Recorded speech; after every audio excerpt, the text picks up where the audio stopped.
Hello and welcome back to all of you. एक बार फिर आप सभी का स्वागत है आपके अपने डिजिटल प्लेटफॉर्म पर। तो अभी हम इससे पहले वाली जो क्लास हुई थी उसमें हमने फरवरी महीने का करंट अफेयर पढ़ा था। और राजस्थान का करंट अफेयर हमने स्टार्ट कर दिया था और हमने लगभग ऑलमोस्ट आधे से ज़्यादा जो करंट अफेयर है, जो महत्वपूर्ण चीज़ें थी, वो कवर कर ली है। आज के सेशन में हम आगे इस क्लास को बढ़ाएंगे, राजस्थान का जो करंट अफेयर है उसको आगे बढ़ाएंगे। और इसके अंदर हम बात करने वाले हैं कुछ नियुक्तियों की, कुछ महत्वपूर्ण दो चार इवेंट और बच गए हैं उनके बारे में। और स्पोर्ट्स वाला जो सेक्शन है, मतलब कुल मिलाकर मेजर इसमें जो है हम स्पोर्ट्स की ही बात करेंगे, पर कुछ दो चार घटनाएं ऐसी हैं जो आपकी एग्जाम की दृष्टि से महत्वपूर्ण है। कुछ आयोजन है, कुछ सम्मेलन है जिनका आयोजन किया गया था फरवरी महीने के अंदर। तो वो सारी चीजें हम यहाँ पर कवर करते हुए चलेंगे। ठीक है, स्टार्ट करते हैं आज का सेशन। तो आज के सेशन में जो हमारा पहली घटना है, जो हमारा पहला इवेंट है, वो कौन सा है? तो वो आपका है फिल्म फेस्टिवल। 12वां फिल्म फेस्टिवल है।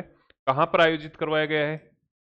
जोधपुर के अंदर, मेहरानगढ़ किले जोधपुर में। इससे पहले आपको ध्यान रखना है कि 11वां जो फिल्म फेस्टिवल था, ये कौन सा है? 12वां है। ठीक है, इससे पहले 11वां जो फिल्म फेस्टिवल था, अब वो 2025 के अंदर आयोजित करवाया गया था। 2025 में आयोजित कराया गया था और इसका क्वेश्चन जो है वो अधीनस्थ बोर्ड ने पूछ लिया था। क्वेश्चन किसने पूछा है? आरएसएस बोर्ड ने। ठीक है, अधीनस्थ बोर्ड ने इसका क्वेश्चन पूछा था एग्जाम के अंदर कि भाई 11वीं राजस्थान अंतर्राष्ट्रीय फिल्म फेस्टिवल का आयोजन कहां पर किया गया था? तो जोधपुर में किया गया है। ठीक इसी प्रकार से अब की साल भी 2026 के अंदर, 2026 के अंदर भी 12वां राजस्थान इंटरनेशनल फिल्म फेस्टिवल है। इसका आयोजन आपके जोधपुर में ही किया गया है, वापस से कहां पर? मेहरानगढ़ फोर्ट के अंदर। ठीक है, अब इसकी थीम की बात करें तो भैया, जिस प्रकार हमारा नाम है राजस्थान, उसी प्रकार से हमने नाम रखा है सिनेमा स्थान। सिनेमा स्थान, आपका लेंस हमारा राजस्थान। मतलब आप तो आप अपना कैमरा लेकर आओ, बाकी का काम हम देख लेंगे। इतने शानदार शानदार टूरिस्ट डेस्टिनेशन है, मैरिज डेस्टिनेशन है, और फिल्मों के लिए इतनी शानदार शानदार लोकेशन है। तो आप तो केवल अपना कैमरा लेके आ जाओ, क्योंकि हमारा क्या है, राजस्थान ही नहीं है, हम क्या है, सिनेमा स्थान भी है। ठीक है, तो थीम आपको ध्यान में रह गई। अब और क्या ध्यान में रखना है कि भी इसका आयोजन जो है वो राजस्थान पर्यटन विभाग द्वारा करवाया गया है। इनके साथ साथ में सहयोगी कौन कौन से रहे हैं? तो कला संस्कृति एवं सांस्कृतिक विभाग राजस्थान सरकार है। स्टेज ऑनलाइन प्लेटफॉर्म, तो ओटीटी प्लेटफॉर्म है स्टेज नाम करके, जिस प्रकार से नेटफ्लिक्स आता है, जिस प्रकार से अमेजॉन प्राइम आता है, जियो हॉटस्टार आता है, ठीक उसी प्रकार से एक ओटीटी प्लेटफॉर्म है जो कि भारत की लोकल लैंग्वेज, विशेषकर हम बात करें गुजराती, राजस्थानी, हरियाणवी और जो यूपी बिहार वाला जो एरिया है, नॉर्थ इंडिया का जो एरिया है, यहाँ पर जो लोकल लैंग्वेज चलती हैं उनके उनको बढ़ावा देने के लिए यहाँ का जो लोकल सिनेमा है उसको दिखाने के लिए एक प्लेटफॉर्म बनाया गया है, जिसका नाम क्या है? Stage platform. ठीक है, तो वो भी क्या है, इसमें सह आयोजक के रूप में भूमिका निभा रहा है। आगे बात समझ में? दो तीन चीजें हमने कवर करी है। अब वापस से देखो, कल्चरल एम्बेसडर कौन है? राजस्थानी मधु। राजस्थानी मधु या मायूमी, ये जापान की एक महिला है जिनकी फोटो आपको यहाँ पर दिख रही होगी। तो 12वां राजस्थान इंटरनेशनल जो फिल्म फेस्टिवल है, इसका आयोजन जोधपुर में किया गया था। और इसके अंदर आपको ये ध्यान रखना है कि एम्बेसडर कौन है, इसके कल्चरल एम्बेसडर कौन है? तो राजस्थानी मधु के नाम से जनरली जाना जाता है। इनकी इंस्टा, हालांकि अब मैं अक्सर ये कहता हूं कि आपको इंस्टाग्राम सोशल मीडिया से दूर रहना चाहिए, पर जब हमने इसका पहले भी जिक्र किया है, दिसंबर या जनवरी के अंदर हमने पहले भी जिक्र किया था, उस समय भी मैंने बताया था कि भैया जो भी लोग इंस्टाग्राम चलाते हैं या नहीं भी चलाते हैं, तो अपने आसपास में जो भी बच्चे हैं जो चलाते होंगे, कोई ना कोई चलाता होगा निश्चित रूप से, तो वहां से इंस्टाग्राम लेना, सर्च वाले बटन पे जाना और सिंपल सर्च करना है राजस्थानी मधु, करके देखना ही। ये क्वेश्चन अगर आता है तो आपका गलत नहीं होगा, और वैसे भी आपको जानना चाहिए। एक विदेशी महिला जो जापान में जन्म जिसका हुआ है और वो यहाँ पर आके 7-8 साल से राजस्थान में समय बिता रही है, उस्ता कला इनकी जो है वो शानदार है। इन्होंने ऊंट पर जो है कारीगरी करना यहाँ पर सीख लिया है। राजस्थानी भाषा सीख ली है, राजस्थान के भजन ये गाती हैं। घूमर नृत्य जो है वो बहुत शानदार गाती हैं। मोदी जी भी इनसे मिले हैं और काफ़ी प्रभावित हुए हैं इनकी सीखने की कला से। ठीक है, तो ये चीज़ आपको ध्यान रखना है। और अगर आपको समय मिलता है तो इंस्टाग्राम पर जाके पक्का ये सर्च करना कि भी राजस्थानी मधु के नाम से। कोई आईडी वाईडी की आवश्यकता नहीं है। लगभग मैंने जस्ट थोड़ी देर पहले इनकी आईडी देखी है, तो 1.24 के आसपास इनकी जो है वो फॉलोअर है।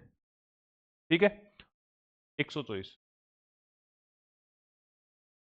आगे बात सुनो, 1,24,000 के आसपास में इसके क्या है फॉलोअर, देखना एक बार। ठीक है, तो इस पूरे इवेंट के लिए फोकस कंट्री कौन सी है? तो पोलैंड है। जिस प्रकार हमने पिछले महीने में जयपुर लिटरेचर फेस्टिवल के लिए कहा था कि भी फोकस कंट्री कौन है, तो उस समय फोकस कंट्री मान लो या पार्टनर कंट्री, उस समय पार्टनर कंट्री हमने पढ़ा था नॉर्वे था। यहाँ पर फोकस कंट्री कौन सी है? पोलैंड है।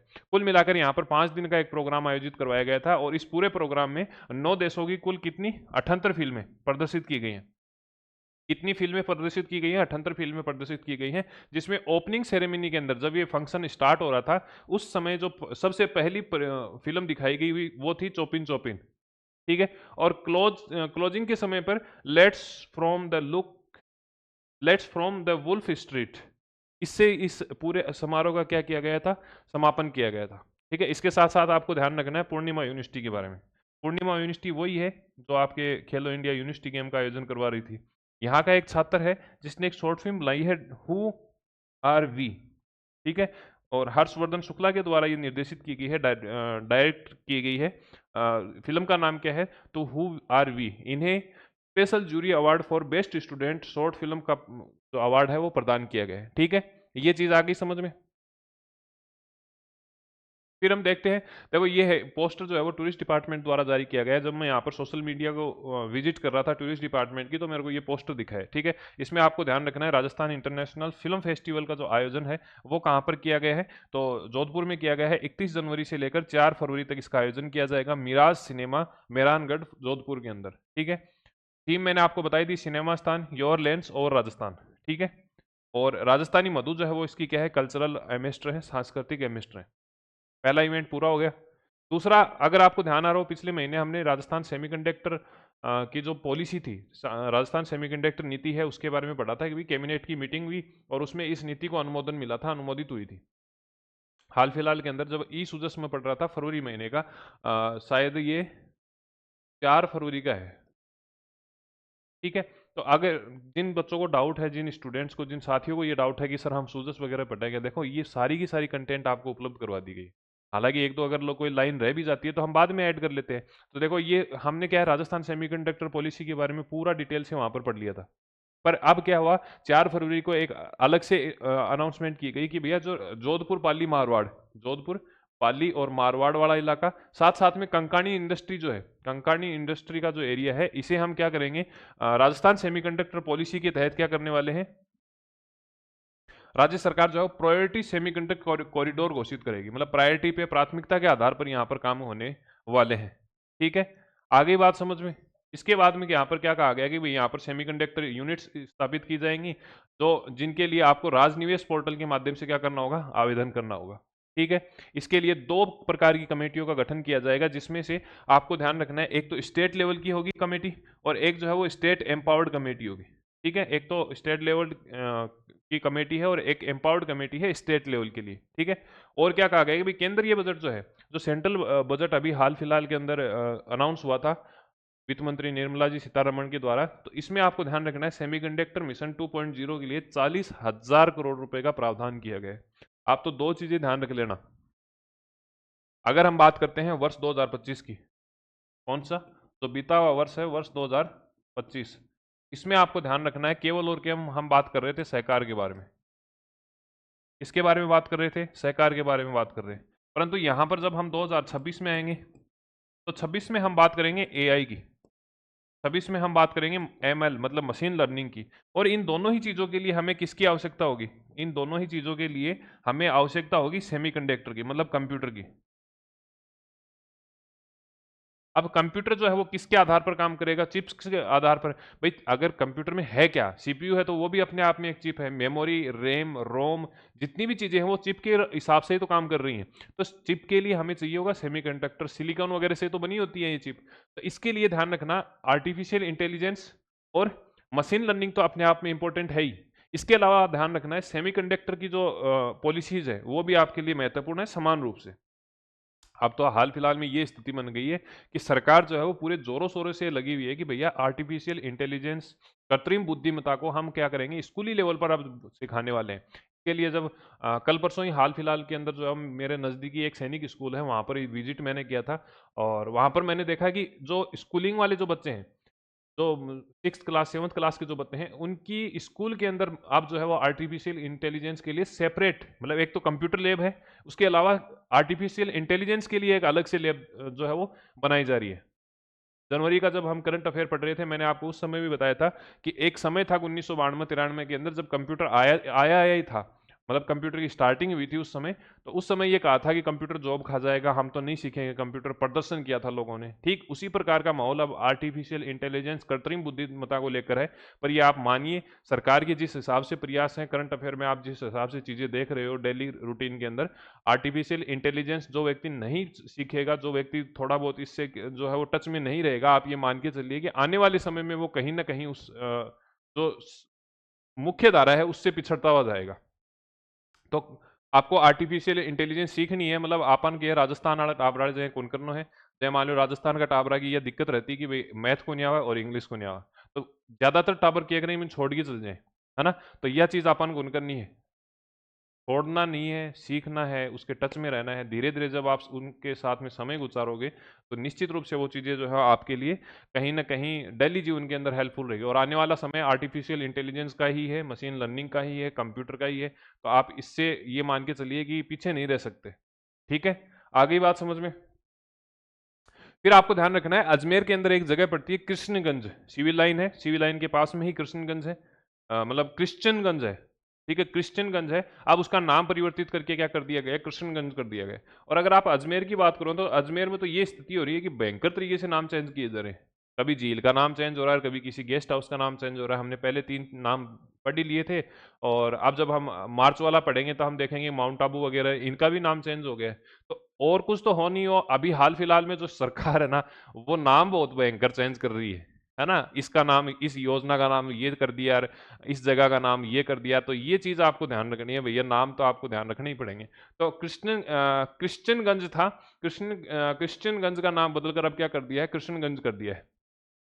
ठीक है, तो ये चीज आपको ध्यान रखनी है। ये मतलब जो अजमेर की सिविल लाइन है और आपकी अन्ना सागर झील है, इसके बीच वाला जो पोर्शन है इसको हम क्या बोलते हैं, क्रिश्चियनगंज बोलते थे, अब उसे कृष्णगंज बोलते हैं। ठीक है, नेक्स्ट आपको ध्यान रखना है कि नेशनल इंस्टीट्यूट ऑफ आयुर्वेद, मतलब राष्ट्रीय आयुर्वेद संस्थान है, ये अपने स्थापना का 50वां, मतलब कि स्वर्ण जयंती जो है वो ये अपनी बना रहा है। तो इस उपलक्ष्य के अंदर मुख्य अतिथि जो कौन थे, भजनलाल जी हैं, और इसके अलावा प्रेमचंद जी बैरवा थे। तो इन्होंने क्या किया है कि जयपुर में एक प्रोग्राम था, इसमें इन्होंने भाग लिया है। इसके अलावा ध्यान रखना है केंद्रीय आयुष मंत्री प्रताप राव, ये भी इसके अंदर मुख्य अतिथि के रूप में शामिल हुए थे। और क्या कुछ मेन इंपॉर्टेंट कोई एक्टिविटी देखने को मिलेगा, तो यहाँ पर एक पादप उद्यान लगाया गया है जिसे हमने धनवंतरी उप वन कहा था, और एक सुश्रुत भवन है, ओपीडी ब्लॉक बनाया है जिसका नाम क्या है, सुश्रुत भवन है। ठीक है, तो ये 2 चीजें आपको ध्यान रखनी है। कौन सा स्थापना दिवस है, 50वां है। संस्था कहाँ पर है, जयपुर के अंदर है, परंतु राष्ट्रीय लेवल की है। ठीक है, नेशनल लेवल की संस्था है, और नाम क्या है, राष्ट्रीय आयुर्वेदिक संस्थान। ठीक है, उसके बाद में आपको ध्यान रखना है कि 15 जनवरी को सेना दिवस था, और जल महल के आसपास में ये परेड निकली थी। आप सभी को पता है, हमने डिटेल में पढ़ा था क्या कुछ प्रोग्राम हुए, क्या कुछ पुरस्कार दिए गए, वो सारी चीजें हमने पढ़ी है। उसी क्रम में अब ध्यान रखना है, एक सूर्य किरण एरोबेटिक टीम जिसके अंदर 9 विमान है, इस विमान ने और इसके साथ साथ में स्वदेशी हेलीकॉप्टर है सारंग, इन्होंने एरोबेटिक शो का प्रदर्शन किया है। कब किया है, 20 फरवरी से लेकर 22 फरवरी तक किया है।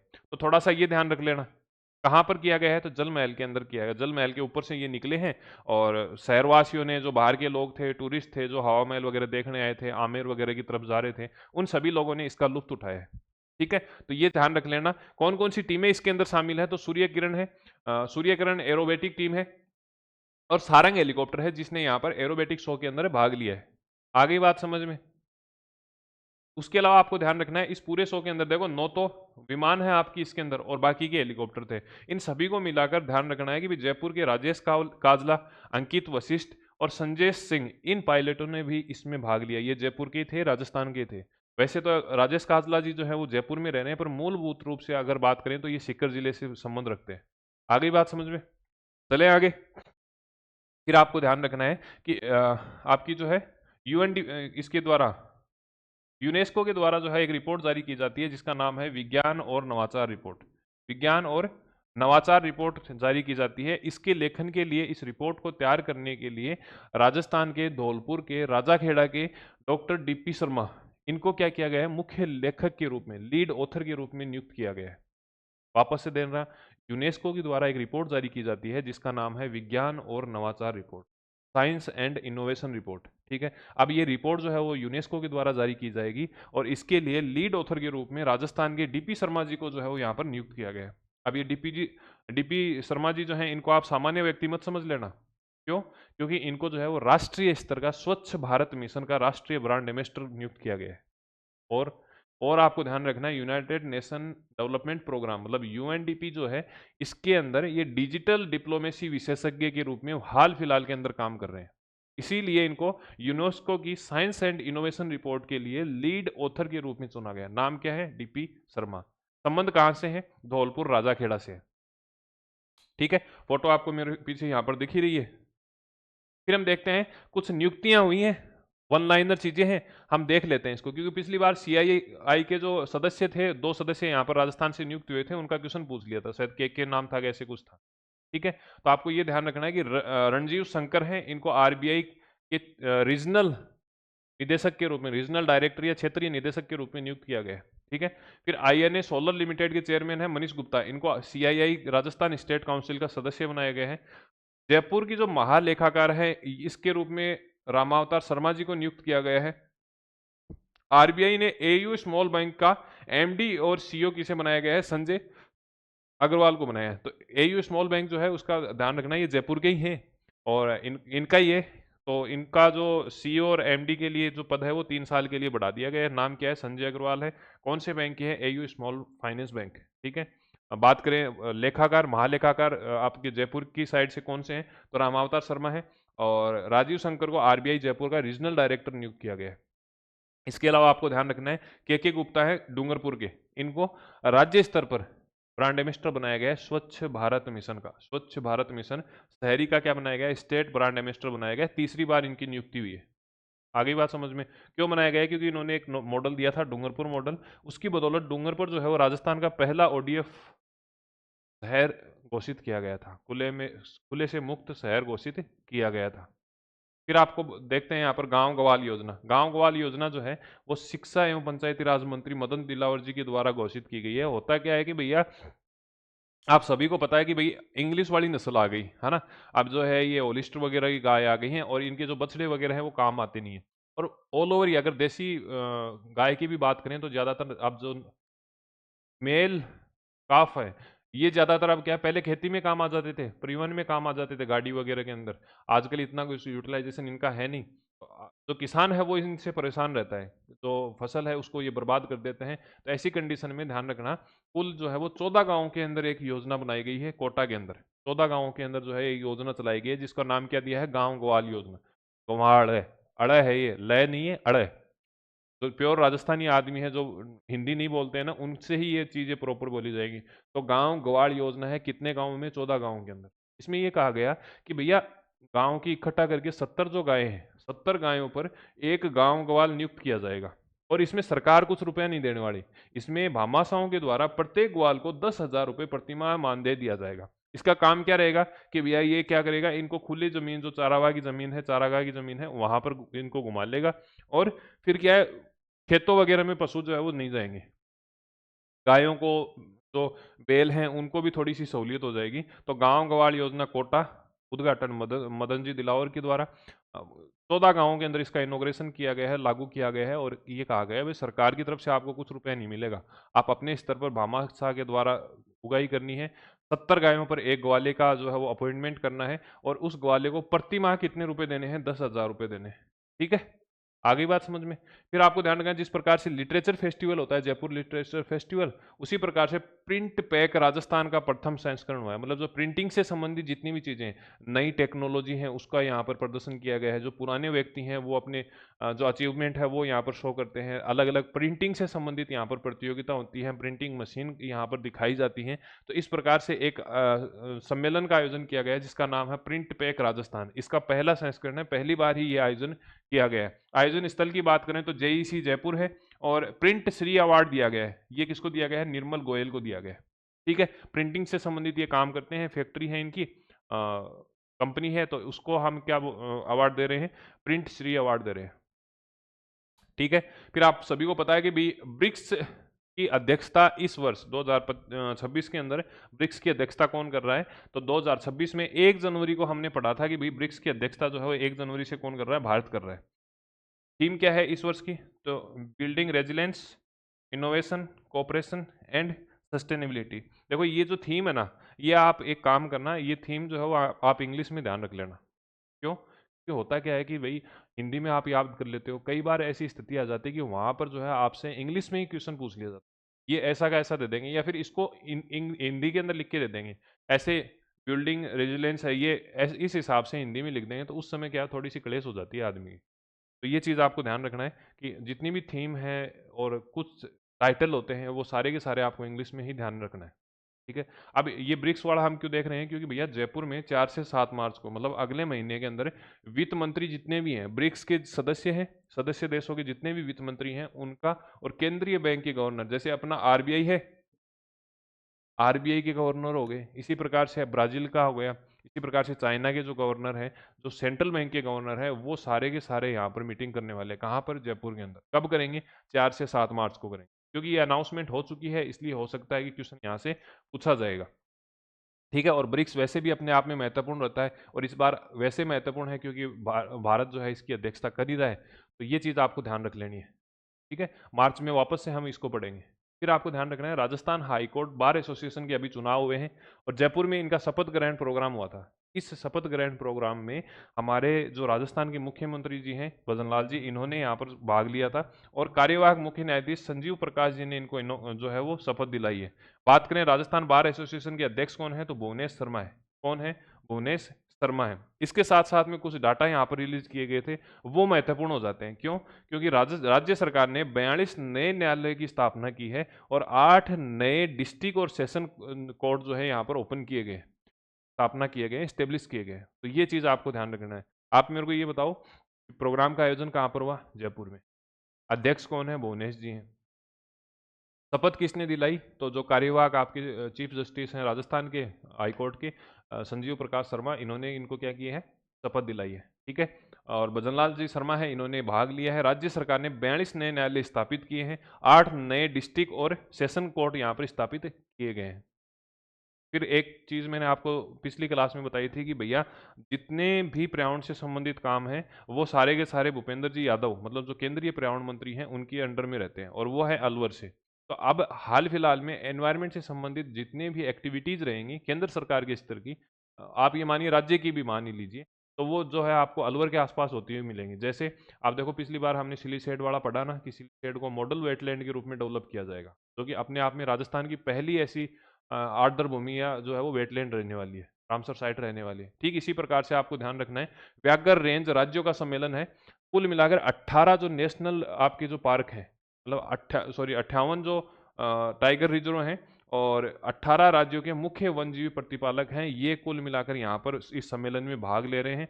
और इसका आयोजन जो है वो 7 से 8 फरवरी को हुआ है। आयोजक कौन है? तो राष्ट्रीय बाघ संरक्षण प्राधिकरण, नेशनल टाइगर कंजर्वेशन अथॉरिटी, ये जो है इसका आयोजन करवाया है यहाँ पर फरवरी महीने के अंदर। और इसमें 58 टाइगर रिजर्व और 18 राज्यों के मुख्य वन्य जीव प्रतिपालक हैं, वो इसमें भाग ले रहे हैं। ठीक है। इसके अलावा अलवर के अंदर एक मैराथन का आयोजन किया गया, Alwar tiger international half marathon. देखो मैराथन जो होती है, वो मैराथन तो होती है 42 पॉइंट समथिंग किलोमीटर की, और हाफ मैराथन जो है वो होती है 21 किलोमीटर के आसपास में। तो 21 किलोमीटर की यहाँ पर जो है वो रनिंग देखने को मिली थी लगभग। और इसके जो ब्रांड एम्बेसडर हैं, आप यहाँ पर फोटो में देख सकते हो कि रणदीप हुड्डा जो है, ये इसके क्या है? ब्रांड एम्बेसडर है। आ गई बात समझ में? मुख्य अतिथि के रूप में यहाँ पर मुख्य भजनलाल जी भी थे, और भूपेंद्र जी यादव हैं, ये भी इसमें प्रोग्राम में शामिल हुए थे 8 फरवरी को। नेक्स्ट आपको ध्यान रखना है, साइबर सुरक्षा न्याय पर राष्ट्रीय सम्मेलन का आयोजन जयपुर में किया गया है। विषय है जागरूकता, संरक्षण, न्याय तक समावेशी पहुंच। ठीक है। साइबर सिक्योरिटी से संबंधित यहाँ पर ई समाधान प्लेटफॉर्म का यहाँ पर क्या किया गया है? इनोग्रेट किया गया है। और इसके अलावा ध्यान रखना है, महिला पंचायत पेन राजस्थान अभियान का यहाँ पर शुभारंभ किया गया है। तो ये ई समाधान है ना, ये मतलब एफआईआर वगैरह को आप देख सकते हो, ट्रैकिंग कर सकते हो इसके लिए। और साइबर सुरक्षा से संबंधित कोई अगर आपको प्रॉब्लम है तो वो आप यहाँ पर शिकायत दर्ज करा सकते हो। तो इसके लिए ई समाधान पोर्टल इनोग्रेट किया गया है। आयोजन कहाँ पर हुआ? तो राष्ट्रीय लेवल का मतलब नेशनल लेवल का ये प्रोग्राम था साइबर सुरक्षा और न्याय को लेकर, और इसका आयोजन जो है वो जयपुर में किया गया है। ये आप यहाँ पर देख सकते हैं। ठीक है, भारत की विश्व विरासत राजस्थान प्रदर्शनी। भारत की विश्व विरासत कौन है? राजस्थान है। इसको लेकर एक प्रदर्शनी का आयोजन किया गया है, जिसमें आपको ध्यान रखना है जो पहाड़ी क्षेत्र के मुख्य जो यूनेस्को की सांस्कृतिक धरोहर हैं कौन कौन से हैं, जैसे कुंभलगढ़ है, चित्तौड़गढ़ है, रणथंभौर है, आमेर है, जैसलमेर है। इनके अलावा ध्यान रखना जंतर मंतर है, इनका प्रदर्शन यहाँ पर किया गया है और इनका जो गौरवशाली इतिहास है वो यहाँ पर दिखाया गया है। ठीक है, इसका आयोजन जवाहर कला केंद्र जयपुर में किया गया है। राष्ट्रीय अभिलेखागार भारत सरकार और के संस्कृति मंत्रालय के द्वारा इसका प्रदर्शन जो है वो किया गया था। फिर आपको ध्यान रखना है geological survey of India, GSI है, इसके सहयोग से राजस्थान में आर्टिफिशियल इंटेलिजेंस और मशीन लर्निंग को लेकर एक जो है वो स्टेट ऑफ आर्ट खनिज कोर लाइब्रेरी का स्थापना जो है वो यहाँ पर की जाएगी। इसके द्वारा की जाएगी, जीएसआई के द्वारा, जियोलॉजिकल सर्वे ऑफ इंडिया के द्वारा आर्टिफिशियल इंटेलिजेंस और मशीन लर्निंग को लेकर एक जो है वो डिजिटल लाइब्रेरी की स्थापना की जाएगी, जिसको नाम क्या दिया है? स्टेट ऑफ आर्ट खनिज कोर लाइब्रेरी। मैं आपको थोड़ी देर पहले भी बता रहा था कि न केवल केंद्र सरकार बल्कि राज्य सरकार भी जो है, प्रत्येक राज्य सरकार, राजस्थान की बात नहीं है, सभी राज्य सरकारें जो है वो प्रयास कर रही हैं कि आर्टिफिशियल इंटेलिजेंस को लेकर ज़्यादा से ज़्यादा काम किया जाए। कहीं भी किसी भी स्तर पर जो है हम मतलब एज ए स्टेट और वहाँ के जो नागरिक हैं वो पिछड़ नहीं जाए, ये ध्यान रख लेना आप। फिर आपको ध्यान रखना है जो राजस्थान पीएम कुसुम योजना है, इसके तहत कंपोनेंट सी के अंदर सोलराइजेशन के लिए 46.64 करोड़ रुपए का अनुदान यहाँ पर केंद्रीय सरकार के द्वारा अनुमोदित किया गया है। डायरेक्ट क्वेश्चन पूछा जा सकता है, क्योंकि कंपोनेंट सी जो है इसमें राजस्थान लगातार शानदार प्रदर्शन कर रहा है और राजस्थान की रैंकिंग जो है वो भी इसमें बहुत शानदार निकल के आ रही है। प्रथम रैंक के आसपास में राजस्थान यहाँ पर रहता है हर बार। तो आपको ध्यान रखना है कि केंद्रीय वित्तीय सहायता के प्रथम चरण के अंदर 46.64 करोड़ रुपए का यहाँ पर अनुदान देखने को मिला है। ठीक है, किसके तहत? पीएम कुसुम योजना का जो कंपोनेंट सी है उसके तहत।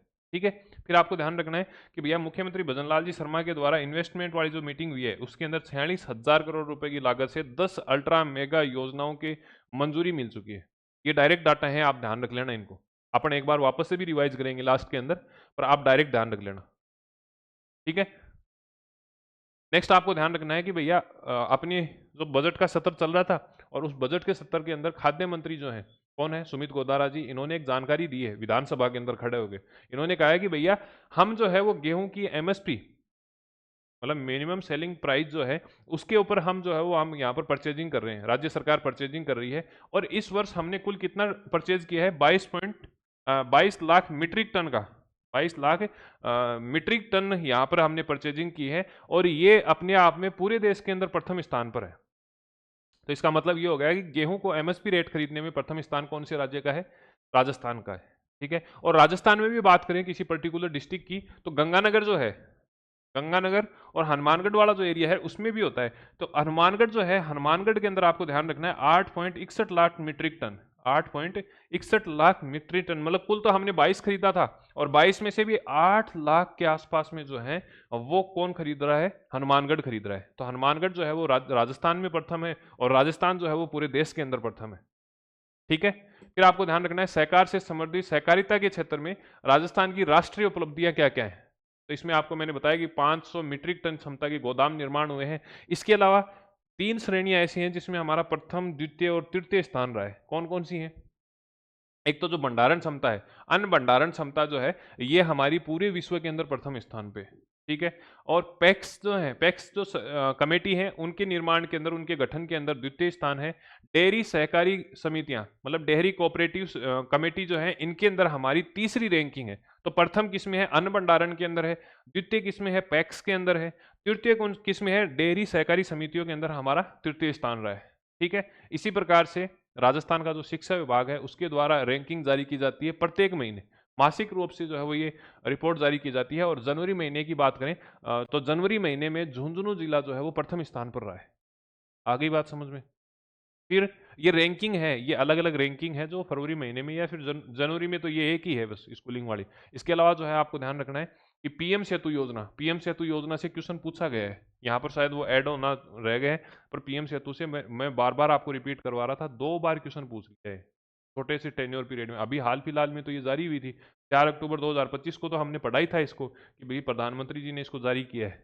हमने कहा था कि जो आईटीआई कॉलेज हैं उनको और कैसे बेहतर बनाया जाए, इसके लिए हमने क्या किया था, पीएम सेतु योजना बनाई थी। उस समय मैंने आपको कहा था कि एक सेतु पोर्टल और है, एक क्या है, सेतु पोर्टल है, वो अलग है।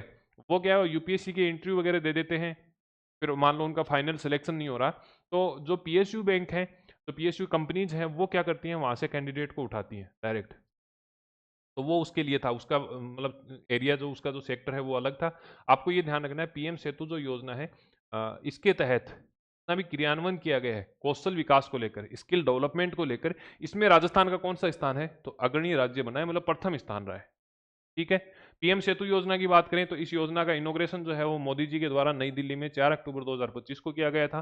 कुल निवेश की बात करें तो यहाँ पर बजट जो है वो 60,000 करोड़ रुपए का बजट यहाँ पर प्रस्तावित किया गया है। और राजस्थान विशेष की बात करें तो इसमें जो है एक मॉडल रखा गया है, एक तो हब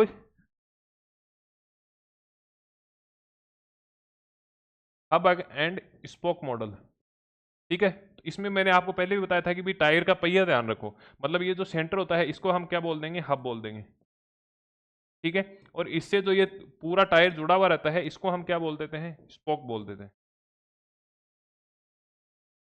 कुल मिला के बात यह है कि एक कोई आईटीआई कॉलेज होगी जिसे हम अच्छे तरीके से डेवलप करेंगे, और उसके नीचे सारी जो है वो क्या हो जाएंगी, स्पोक हो जाएंगी। जिस प्रकार से हम एक किसी जिले को संभाग बना देते हैं, जैसे आपका जो है वो मान लो उदयपुर संभाग हो गया, फिर उसके नीचे बांसवाड़ा, राजसमंद, ये छोटे छोटे जो जिले हैं वो स्पोक्स के रूप में काम करते हैं। उसी प्रकार से इस योजना में भी जो है राजस्थान के अंदर भरतपुर को हब के रूप में विकसित किया गया है, और इसके साथ साथ में करौली, धौलपुर, कामा, बयाना, इनको क्या किया गया है, स्पोक के रूप में जो है वो डेवलप किया जा रहा है। तो ये रैंकिंग समझ में आ रही है क्या आपको, आ रही है या नहीं आ रही।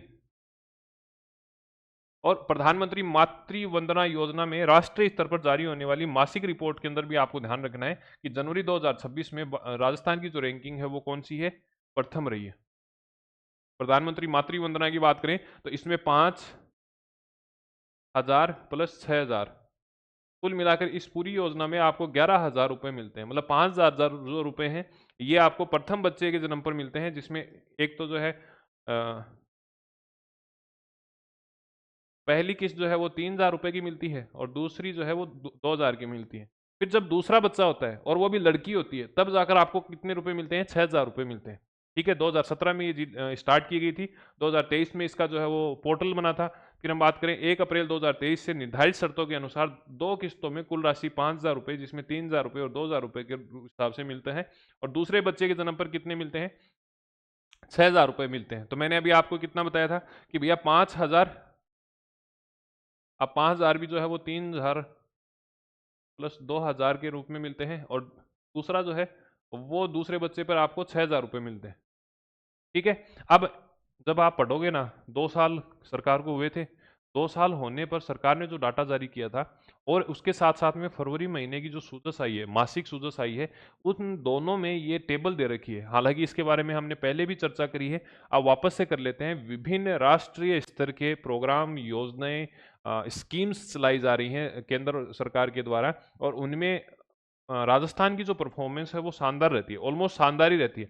अब उसमें रैंकिंग फर्स्ट, सेकंड, जो थर्ड रहती है, उन रैंकिंग्स को हम देखते हैं। जैसे प्रधानमंत्री फसल बीमा योजना के अंदर खरीफ की जो फसल है 2025 में, उसमें हमने 2.18 करोड़ पॉलिसियां की है, जो कि देश में कौन सा है, प्रथम स्थान है। फिर हम बात करते हैं पीएम कृषि सिंचाई योजना है, पर ड्रॉप मोर क्रॉप, पीडीएमसी जो योजना है, उसके तहत देश में कौन सा स्थान मिला है, द्वितीय स्थान मिला है। फिर उसके बाद में डिजिटलाइजेशन को राष्ट्रीय ई गवर्नेंस रजत पुरस्कार से सम्मानित किया गया है। पीएम कुसुम कंपोनेंट बी और सी एफएलएस में देखो, सी एफएलएस के अंदर तो जो है तृतीय स्थान मिला है, और कंपोनेंट सी की आप बात करते हो, सोलराइजेशन के अंदर कौन सा मिला है, प्रथम स्थान मिला है।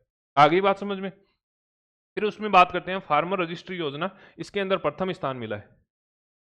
ठीक है। आयुष्मान भारत योजना के तहत तृतीय स्थान मिला है। National programme for palliative care के अंदर तृतीय स्थान मिला है। अंग प्रत्यारोपण में प्रथम स्थान है, ये हमेशा से ही रहता है, ध्यान रखना। और राष्ट्रीय पुरस्कार भी दिया गया है। टीबी मुक्त के अंदर तृतीय स्थान है।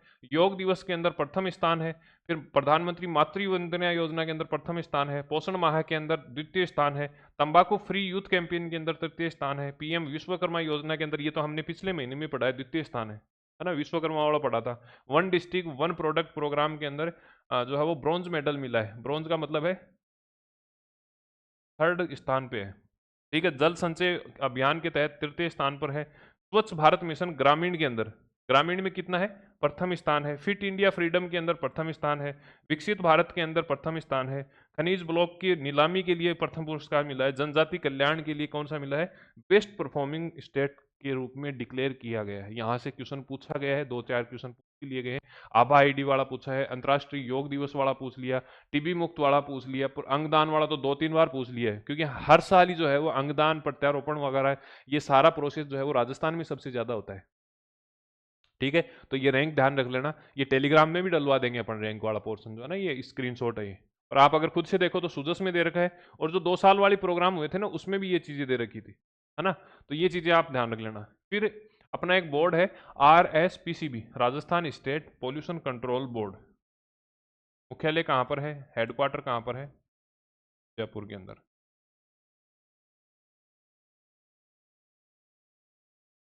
जयपुर के अंदर इसका हेडक्वार्टर है।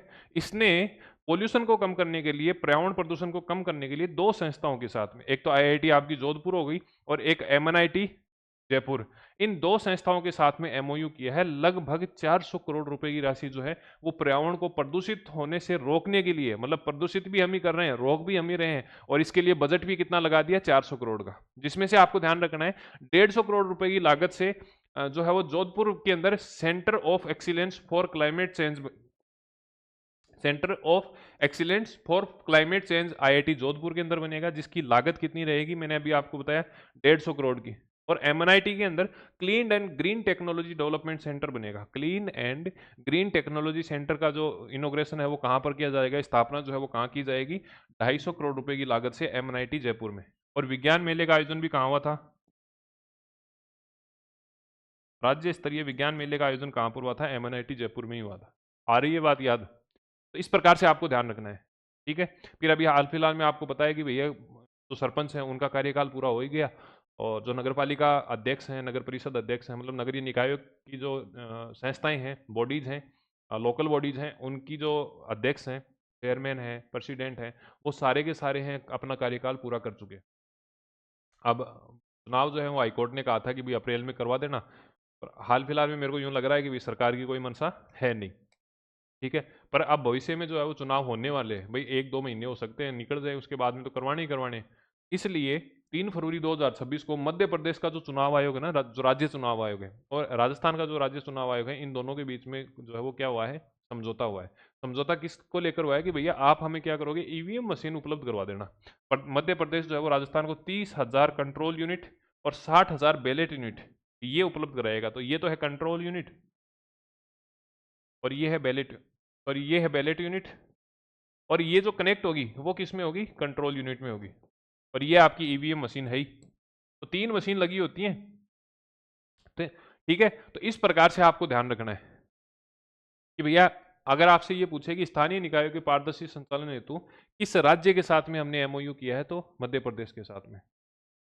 ठीक है, फिर नेक्स्ट हम देखते हैं जयपुर के महात्मा गांधी मेडिकल कॉलेज और भारतीय सेना के बीच में MOU हुआ है। किस लिए, कि भैया जो सैनिकों के बच्चे हैं वो अगर नीट में तैयारी करते हैं, उसके लिए सेना क्या करेगी, 1 लाख रुपए प्रतिवर्ष की स्कॉलरशिप देगी। इसके लिए महात्मा गांधी मेडिकल कॉलेज में। इसके साथ साथ कहा गया कि भैया अगर कोई पैरा मेडिकल कोर्स कर रहा है ना, उसके लिए हम क्या करेंगे, 1/3 राशि उसकी दे देंगे। मतलब अगर उसकी फीस 3 लाख रुपए है, और सपोज की 3 लाख रुपए जो है वो इसकी फीस है, तो यहाँ पर जो है वो स्कॉलरशिप कितनी दी जाएगी, 1 लाख की। ठीक है, 1 लाख की यहाँ पर स्कॉलरशिप दे दी जाएगी। ये थोड़ा सा ध्यान रख लेना। किस किस संस्था के बीच में MOU हुआ है, तो एक तो महात्मा गांधी मेडिकल यूनिवर्सिटी है जो आपकी जयपुर के अंदर है, और भारतीय सेना के मध्य हुआ है। ठीक है, और किस लिए हुआ है कि भैया नीट की अगर कोई कर रहा है, नीट वगैरह की कोई प्रवेश लेना चाहता है, तो उसमें 1 लाख रुपए की स्कॉलरशिप मिलेगी, और अगर पैरा मेडिकल कोर्स में अगर कोई कर रहा है तो 1/3 मिलेगी, है ना। सैनिक आश्रित होना चाहिए। इसके अलावा आपको यहाँ पर जो है एक इनोग्रेशन देखने को मिला था, राजस्थान का पहला हॉस्पिटल हेलीपैड का इनोग्रेशन भी यहाँ पर हुआ है। नेक्स्ट है गरिमा परियोजना। देखो एक तो है गरिमा परियोजना और एक है आपका गरिमा ग्रह।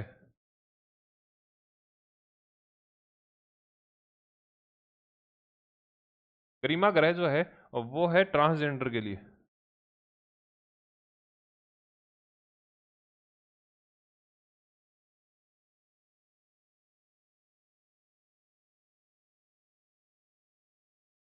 गरिमा गृह जो है वो ध्यान रखना, वो भी जयपुर के अंदर ही है, और वो है जो ट्रांसजेंडर लोग होते हैं ना, उनके आवास वगैरह के लिए, गरिमा में जीवन जी सकें, आराम से रह सकें, उसके लिए।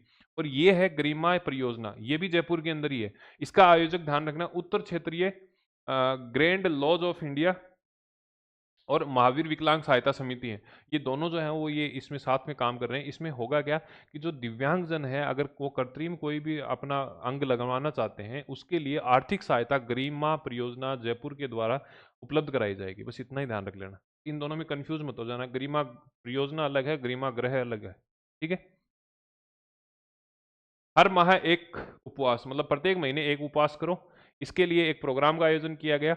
आयोजन स्थल आपका जयपुर है, एंटरटेनमेंट पैराडाइज। यहाँ पर बाबा रामदेव जी आए थे, यहाँ पर जो है अपने मुख्यमंत्री महोदय भी थे, यहाँ पर राज्यपाल महोदय भी थे। और यहाँ पर जो है एक बात कही गई कि भैया आपको क्या करना है, प्रत्येक महीने एक उपवास करना है। मतलब चाहे 11 का कर लो और चाहे कोई सा भी कर लो, पहला लास्ट का संडे वनडे, किसी भी प्रकार से एक उपवास करो, ताकि एक तो पेट शरीर स्वस्थ रहेगा, मशीनों को आराम मिलेगा, जो आपका मेटाबॉलिज्म है उसको थोड़ा सा रिलैक्स मिलेगा, जो वजन है वो थोड़ा कंट्रोल में रहेगा, खाने की महत्ता आपको पता चलेगी, शरीर थोड़ा हल्का हो जाएगा। इसके साथ में अन्न का बचाव तो है ही, ये चीज़ यहाँ पर बताई गई है, ठीक है। और जयपुर में एक रिकॉर्ड बनाया कि 2 लाख साधक ऐसे थे जिन्होंने यहाँ पर क्या किया है, शपथ लिए कि भैया हम हर महीने एक उपवास जरूर करेंगे।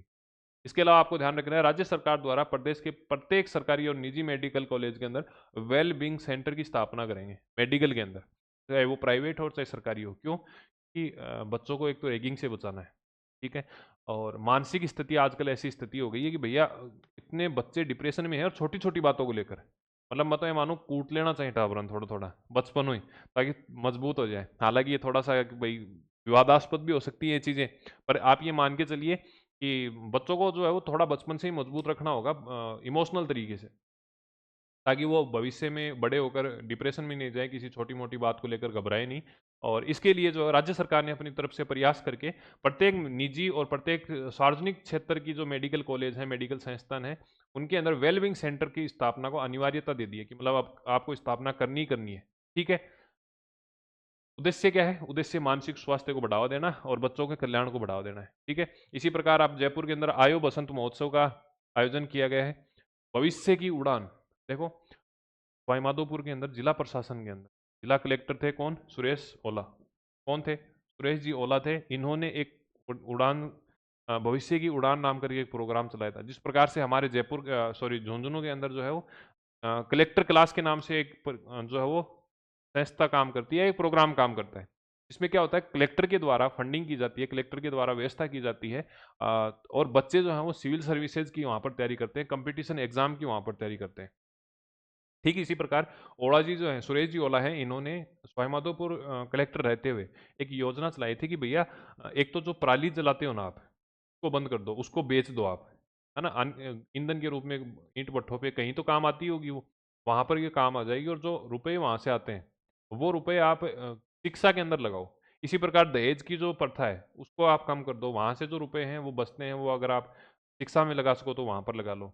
एक जो मोताना होता है ना, मृत्यु बहुत जो होता है, उसकी कुप्रथा को रोकने के बाद में जो रुपए बचते हैं वो आप शिक्षा में लगा दो। इस प्रकार की एक भविष्य की उड़ान योजना चलाई गई थी 2022 के अंदर। कब चलाई गई थी, 2022 के अंदर चलाई गई थी। अब इसमें 541 भामाशाह और 29 प्रेरकों को क्या किया गया है, सम्मानित किया गया है। जिन लोगों ने शिक्षा के क्षेत्र में जो है वो डोनेशन दिया है, दान दिया है, उन लोगों को यहाँ पर 541 तो भामाशाह हैं और 29 प्रेरक हैं, उनको यहाँ पर सम्मानित किया गया है, ठीक है। और ये जो राशि है ये वापस शिक्षा के लिए उपयोग की जाती है। किस योजना के तहत, 2016-17 में प्रारंभ हुई मुख्यमंत्री जन सहभागिता योजना के तहत। अब इसमें आपको ध्यान रखना है, अगर किसी व्यक्ति को 100 रुपए मिल रहे हैं तो उसमें से 40 जो रुपए हैं वो तो आपको भामाशाह के द्वारा दिए जाएंगे, और 60 रुपए जो है वो राज्य सरकार के द्वारा दिए जाएंगे। किस योजना के तहत, तो मुख्यमंत्री जन सहभागिता योजना के साथ में, ठीक है। अगर पहल की बात करें तो वो कौन सी है, भविष्य की पहल है, ठीक है। तो ये चीजें आपको ध्यान रखना है। आगे हम जब है ना जब उद्योग की बात करेंगे, तो ये अभी हाल फिलहाल में उद्योग विभाग के अंदर शायद सचिव पोस्ट पे हैं, तो हम वापस से सुरेश जी ओला के बारे में यहाँ पर पढ़ेंगे। इनके द्वारा ये पहल चलाई गई थी और तब से लेकर अब तक ये लगातार चल रही है। 2022 में ये जो है वो कार्य स्टार्ट किया गया था। सहभागिता कितनी रहती है? भामाशाह की 40% और राज्य सरकार की जो है वो 60% रहती है। अगर आप में से कोई सब इंस्पेक्टर भर्ती की तैयारी कर रहा है, तो उसके लिए द मोस्ट है ये। क्यों है? क्योंकि एक सॉफ्टवेयर डेवलप किया गया है मेडल EAPR, ठीक है? इसकी फुल फॉर्म क्या है? Medico legal examination and postmortem reporting system. 1 फरवरी से राज्य सरकार ने ये कहा है कि हम किसी भी प्रकार से, किसी भी स्थिति के अंदर मेडिकल जो रिपोर्ट होगी, पोस्टमार्टम जो रिपोर्ट होगी, उसको कहीं भी, किसी भी स्थिति में पुलिसिंग के लिए कानून व्यवस्था के अंदर ऑफलाइन स्वीकार नहीं करेंगे। मतलब आप फर्रा लेके आ जाओगे कि ये पोस्टमार्टम रिपोर्ट है, नहीं करेंगे। हम ऑनलाइन प्लेटफॉर्म के माध्यम से ही अब postmortem report, medical legal case की रिपोर्ट, ये सारी की सारी हम ऑनलाइन ही यहाँ पर क्या करेंगे? एक्सेप्ट करेंगे। ये जो सॉफ्टवेयर बनाया है, ये जो पोर्टल बनाया है, ये जो प्लेटफॉर्म बनाया है, ये मेडिकल विभाग के और पुलिस विभाग के मध्य जो है वो एक तरीके से आप मान के चलिए कि सेतु का काम करेगा, ब्रिज का काम करेगा। होता क्या है कि कई बार मान लो कि भाई कोई मर्डर का केस हो गया, बलात्कार का केस हो गया, मारधाड़ का केस हो गया, तो ऐसी कंडीशन में क्या होने वाला है? मेडिकल रिपोर्ट चाहिए होती है। अगर कोई मर्डर हुआ है तो उसमें फिर पोस्टमार्टम रिपोर्ट चाहिए होती है। ठीक है, अब पुलिसिंग के अंदर क्या होता है? पुलिस का जो अधिकारी है, जो इन्वेस्टिगेशन ऑफिसर है, वो वहाँ से जाएगा थाने से जाने के बाद वो हॉस्पिटल में जाता है, वहाँ पर मेडिकल रिपोर्ट मांगेगा या मान लो पोस्टमार्टम रिपोर्ट मांगेगा। टाइम तो लगता ही है ना ऑफलाइन प्रोसेस के अंदर, फिर उसकी ऑथेंटिसिटी नहीं रहती है, हो सकता है पोस्टमार्टम रिपोर्ट चेंज हो जाए, ऐसा देखने को मिलता है, ऐसा सुनने को तो मिलता ही है एटलीस्ट। तो ऐसी कंडीशन में सरकार ने ये कहा कि भैया अब हम जो है वो पूरे तरीके से ऑनलाइन ही डाटा जो है वो एक्सेप्ट करने वाले हैं। ठीक है, आगे बात समझ में? 1 फरवरी से ऑफलाइन हम क्या करेंगे? बंद कर देंगे। इसके लिए जिम्मेदार कौन रहेंगे भाई? अपने अपने क्षेत्र के अंदर, जैसे मान लो थाने की बात करें तो जिम्मेदार कौन रहेगा? SHO रहेगा। ठीक है, उसके बाद में जो अनुसंधान अधिकारी है, जो जांच कर रहा है, जो इन्वेस्टिगेशन ऑफिसर है, वो इसका जो है वो क्या रहेगा? प्रभारी रहेगा। पुलिस अधीक्षक SP जो है वो इसके लिए जिम्मेदार रहेगा। पुलिस उपायुक्त जो होंगे, DCP जिसे बोलते हैं, वो इसके लिए जो है वो क्या रहने वाले हैं? जिम्मेदार रहने वाले। कमिश्नर ऑफ पुलिस, ये इसके जो है वो जिम्मेदार लोग माने जाएंगे। ठीक है, राजस्थान वन विभाग द्वारा वन जीव संरक्षण अधिनियम 1972 की धारा 36A के तहत खेजड़ली कला जोधपुर को 40वां कंजर्वेशन रिजर्व घोषित किया गया है। ये ध्यान रख लेना। कौन सा है? 40वां है। नाम क्या है? तो खेजड़ली कला जोधपुर कंजर्वेशन रिजर्व कहाँ पर है? जोधपुर के अंदर है। ठीक है, इससे पहले आपको ध्यान रखना है 39वां कौन सा था? तो बुचारा मेन कोटपुतली के अंदर है, और मोकला जो है वो जैसलमेर का 38वां घोषित किया गया था। क्षेत्रफल अगर बात करें 40वें की या खेजड़ली कला जोधपुर की, तो 1.50 वर्ग किलोमीटर का इसका क्षेत्रफल है। ठीक है, इसके साथ साथ मुख्यमंत्री जी ने कहा कि भाई खेजड़ी वृक्ष जो है ना, इसको बचाने के लिए हम क्या करेंगे? कानून लाएंगे। आगे बात समझ में? तो ये ध्यान रख लेना। 40वां कंजर्वेशन रिजर्व कौन सा है? तो खेजड़ली कला जोधपुर का है। ठीक है, और वन्य जीव संरक्षण अधिनियम 1972 की धारा 36A के तहत इसे घोषित किया गया है। किसके द्वारा? राजस्थान वन विभाग के द्वारा घोषित। और जैसा कि मैंने आपको बताया था कि विधानसभा का सत्र चल ही रहा है, और उस सत्र के दौरान अलग अलग मंत्रालयों द्वारा अपने अपने विभाग, अपने अपने मंत्रालय की क्या दी जा रही है? यहाँ पर जानकारी दी जा रही है। इसी क्रम में ऊर्जा मंत्री के द्वारा एक रिपोर्ट बताई गई है, डाटा जो है वो जारी किए गए, जिसके तहत कहा गया कि भैया हमने पिछले 25 महीने के अंदर, मतलब जब से सरकार हमारी बनी है ना, उसके बाद में 19,209 मेगावाट की वृद्धि हमने की है ऊर्जा क्षमता के अंदर। सौर ऊर्जा क्षमता के अंदर हमने क्या की है? 19,209 मेगावाट वृद्धि की है। और हमारी जो सौर ऊर्जा के अंदर सहभागिता है पूरे देश में, वो कितनी है? 27% है, केवल सौर के अंदर, केवल सौर के अंदर। और अगर हम अक्षय ऊर्जा की बात करें, कुल अक्षय ऊर्जा के अंदर हमारी सहभागिता कितनी रही है? 16% रही है। ठीक है, और सरकार ने PM कुसुम योजना के तहत 3,035 मेगावाट की 1340 विकेंद्रीकृत परियोजनाओं को यहाँ पर क्या कर दिया है? स्थापित कर दिया है। ये डाटा थे जो आपके ऊर्जा मंत्री जी हैं नागर साहब, उनके द्वारा विधानसभा के अंदर खड़े होकर ये सूचनाएं बताई गई है। वापस से रिपीट करेंगे कि भाई 25 महीने के अंदर, मतलब जब से वर्तमान सरकार बनी है, जब से भजनलाल जी ने जो है वो चार्ज संभाला है, उसके बाद में 19,209 मेगावाट सौर क्षमता हमने जो है वो बढ़ा दी है। इसके साथ साथ में कहा कि भी देश के अंदर कुल सहभागिता जो है वो सौर एनर्जी के अंदर हमारी 27% है, और रिन्यूएबल एनर्जी या अक्षय ऊर्जा के अंदर हमारी सहभागिता कितनी है? 16% है। इसके साथ साथ कहा कि PM कुसुम योजना के तहत 3,035 मेगावाट के 1340 विकेंद्रीकृत परियोजनाएं हमने स्थापित करी है। ठीक है, आ रही है ये चीजें समझ में? ज्यादा फास्ट तो नहीं हो रहा? चलो तो फिर आगे चलते हैं। जयपुर के अंदर 3 बांध है। जयपुर के अंदर 3 बांध है, कानोता, चंदलोई और नेवटा। कौन कौन से हैं? कानोता है, चंदलोई है और नेवटा है। आप यहाँ पर मैपिंग में देखो, ये तो कानोता रहा, ये तो आपका कानोता है, ये आपका नेवटा है और ये आपका चंदलोई है। ये 3 डैम है। तीनों डैम को अब प्रदूषण मुक्त करने के लिए सरकार क्या कर रही है? काम कर रही है। ठीक है। इन बांधों को पर्यटन विकास की संभावनाओं के लिए, ग्रीनलैंड विकसित करने के लिए और डे नाइट टूरिज्म के लिए यहाँ पर क्या किया जाएगा? काम किया जाने वाला है। आगे बात समझ में? चलें आगे। फिर ध्यान रखना है 1 फरवरी से, एक तो आपकी जो रिपोर्ट वगैरह थी, जो मेडिकल रिपोर्ट है पुलिसिंग के लिए, कानून के लिए, और पोस्टमार्टम रिपोर्ट है, उनको हम ऑफलाइन स्वीकृत नहीं कर रहे थे। और ठीक इसी प्रकार का सा एक काम हमने किया है 1 फरवरी को, और कि 3 पॉलिसी कौन कौन सी हैं? एक उत्पाद एक जिला नीति, निर्यात प्रोत्साहन नीति और एमएसएमई पॉलिसी 2024। इन तीनों नीतियों के आवेदन जो हैं हम अब ऑफलाइन स्वीकार नहीं करेंगे। अगर आपको इन नीतियों के तहत लाभ चाहिए, अगर आपको इन 3 नीतियों के तहत अगर अप्लाई करना है, तो उसके लिए आपको एसएसओ आईडी के माध्यम से क्या करोगे? आप अप्लाई कर सकते हो। ई मित्र के माध्यम से, एसएसओ आईडी के माध्यम से यहाँ पर क्या कर सकते हो? अप्लाई कर सकते हो। और इसके अलावा आपके आवेदन की क्या कुछ स्टेटस है, उसका आप लाइव ऑनलाइन मॉनिटरिंग कर सकते हो। इसके लिए क्रियान्वयन के लिए जिला महाप्रबंधक अपॉइंट किए गए हैं, पहले भी थे, अब उनको ऑथोराइज कर दिया गया है। और मैंने अभी थोड़ी देर पहले बताया था कि सुरेश कुमार जी ओला, हमने बताया था कि भविष्य की नई उड़ान सवाई माधोपुर के अंदर बात हो रही थी 2022 की योजना, और ये उन्हीं के द्वारा जारी की गई थी। तो अभी हाल फिलहाल में उद्योग एवं वाणिज्य आयुक्त हैं। ठीक है। फिर हम देखते हैं राजस्थान जनगणना स्टार्ट हो रही है प्रथम चरण की, और प्रथम चरण में हमने ये कहा कि भैया 1 तारीख से लेकर 1 मई से लेकर 15 मई तक हम क्या करेंगे? स्वगणना करेंगे। मतलब आप खुद से ही क्या कर सकते हो? अपना रिकॉर्ड जो है वो ऑनलाइन सबमिट कर सकते हो। और उसके बाद में 16 मई से लेकर 14 जून तक हम क्या करने वाले हैं? मकानों की सूची यहाँ पर बनाने वाले हैं। इसके लिए मुख्यमंत्री जी ने ये कहा है कि भैया राजस्थान की जो विषम परिस्थितियां हैं, भाई मेरे को एक बात बताओ, मई और जून, जेठ का महीना हम तो यहाँ कहेंगे सह ओल्लो करके चल रहे हैं ना, आदमी लुगाई, इसीलिए उसको जेठ का महीना कहा जाता है। जून के आसपास में आता ही है। तो ध्यान रखना है कि भाई जून के महीने में विषम परिस्थितियां रहती हैं, विषम मौसम रहता है। इसलिए मुख्यमंत्री जी ने साथ साथ में ये कहा है कि विषम भौगोलिक परिस्थितियों और गर्मी के मौसम को देखते हुए कार्मिकों के प्रति संवेदनशीलता रखी जाए। कार्मिकों के प्रति क्या रखी जाए? संवेदनशीलता रखी जाए। तो स्वगणना के लिए क्या है? 1 से लेकर 15 मई तक का टाइम रखा गया है, और 16 मई से लेकर 14 जून तक हम क्या करेंगे? मकानों की सूची बनाने वाले हैं। ठीक है। फिर हम देखते हैं अखिल भारतीय संस्थागत नेतृत्व समागम है, इसका आयोजन कहाँ पर किया गया था? तो इसका आयोजन जो है वो जयपुर में किया गया है। ठीक है। और नहरी जल की गुणवत्ता परीक्षण के लिए हनुमानगढ़ और गंगानगर में हैवी मेटल टेस्टिंग लैब का स्थापना की जाएगी, ऐसा सरकार ने कहा है। अब कब होती है नहीं होती है, वो देखने वाली बात होगी। तो नहरी गुणवत्ता के लिए हैवी मेटल लैब टेस्टिंग के लिए लैब की स्थापना कहाँ पर की जा रही है?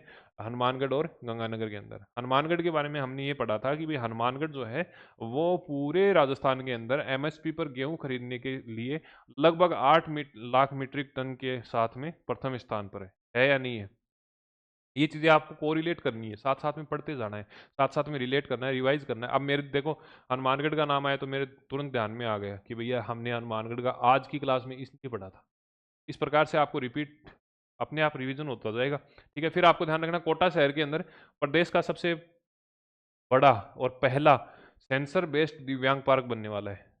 ठीक है। इसमें क्या होगा कि सेंसर लगे होंगे हर चीज़ के लिए, गेट बाहर निकलने के लिए, गेट में अंदर जाने के लिए, सीढ़ियों में चढ़ने के लिए वॉइस सेंसर लगे होंगे, मूवमेंट सेंसर लगे होंगे। इसके साथ साथ में यहाँ पर जो पेड़ पौधे लगाए जाएंगे वो भी इस हिसाब के लगाए जाएंगे कि उनके टेक्सचर को महसूस करके आपको ये पता चले कि कौन सा पौधा है। उनकी सुगंध को सूंघने के बाद में आपको पता चले कि गुलाब है, मोगरा है, चमेली है। ठीक है। तो ये चीज़ आपको ध्यान रखनी है। तो आपसे अगर पूछे कि प्रदेश का पहला सेंसर बेस्ड दिव्यांग पार्क कहाँ पर है, तो आपका कोटा के अंदर है। इसके साथ साथ कोटा में ध्यान रखना, गो अभ्यारण्य की भी स्थापना की जाएगी। गो अभ्यारण्य की भी क्या की जाएगी? स्थापना की जाएगी। तो कोटा में 2 चीज़ें होगी, एक तो दिव्यांग बेस्ड सेंसर वाला है, और दूसरा जो है वो आपका गो पार्क या गो अभ्यारण्य यहाँ पर बनाया जाएगा। ठीक है। अभी तक हमने सारे इवेंट पढ़ ही लिए, अब हम पढ़ते हैं स्पोर्ट्स वाला सेक्शन, क्योंकि स्पोर्ट्स वाला सेक्शन राजस्थान के लिए महत्वपूर्ण है। क्यों है राजस्थान के लिए महत्वपूर्ण? क्योंकि आजकल आरपीएससी और अधीनस्थ बोर्ड जो है वो जो छोटे छोटे इवेंट है, पहले होता क्या था कि भाई स्पोर्ट्स के नाम पर आपके ओलंपिक वाले गेम हो गए, आईपीएल हो गया, वर्ल्ड कप हो गया, या फिर कुछ विशेष जो ट्रॉफी थी जो नेशनल लेवल की थी, बड़ी जो इवेंट थे उनको कवर किया जाता था। पर हाल फिलहाल के अंदर ये स्थिति देखने को मिली है कि आरपीएससी और जो अधीनस्थ बोर्ड है वो छोटे इवेंट को भी ज़्यादा महत्ता दे रहे हैं। छोटे इवेंट जो हैं उनसे भी क्वेश्चन जो है वो ज़्यादा पूछे जा रहे हैं। ऐसी कंडीशन में हम लगभग जितने भी इवेंट हैं जो आपकी एग्जाम की दृष्टि से महत्वपूर्ण है, जिस प्रकार से आरपीएससी और अधीनस्थ बोर्ड क्वेश्चन पूछ रहे हैं, उसी हिसाब से हम यहाँ पर कवर करते हुए चलेंगे। ठीक है, तो ये चीज़ें आपको ध्यान रख लेना। तो जयपुर के हैं कृष्णा नागर, ये पैरा खिलाड़ी हैं, पैरा बैडमिंटन खिलाड़ी हैं, बैडमिंटन खेलते हैं और अक्सर लगभग जो है वो सिंगल के अंदर जहाँ भी ये खेलते हैं वहाँ पर ये जीतते ही हैं। अब की बार भी इन्होंने क्या है, वैसे तो गोल्ड मेडल तो नहीं जीता पर कांस्य पदक जीत लिए इन्होंने, तब तीसरे स्थान पर रहे हैं 2 श्रेणियों में। कहाँ पर?